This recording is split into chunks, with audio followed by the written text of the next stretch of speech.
C'est ça. Matondo bandeko na ngai nakoki kobakisa mwa moke oyo ndeko na ngai iya ya uti obakisawa ndenge toza na biloko bacouleur oyo nyonso liboso na biso.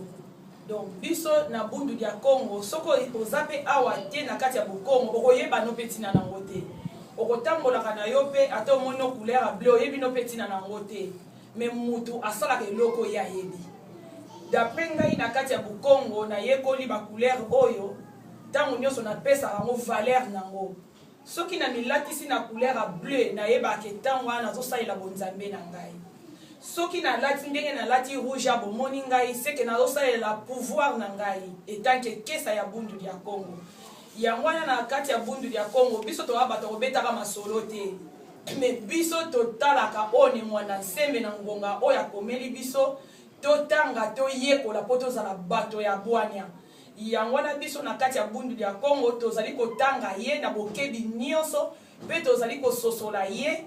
Yango wana tozobenga bandeko mosusu oyo baza na besoin ya connaissance oyo ya culture na bango ya Bukongo baya epai biso tosanganaka na Selby Center to précisément eza na Tottenham.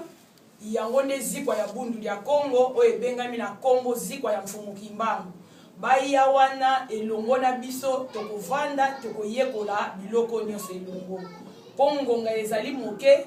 Yango wana bato oyo baye kotala biso lelo bazali bato oyo ya mboka baye kosolicite biso na mokolo ya lelo. Vraiment toza na esengo mingi ya koyamba bango na kati ya zikwa na biso.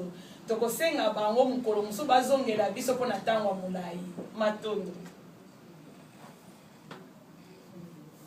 Sisi.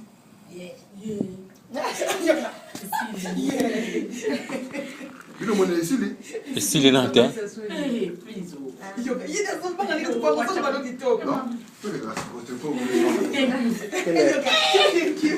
Vous pouvez l'éclaircissement. Vous pouvez l'éclaircissement pour la bateau.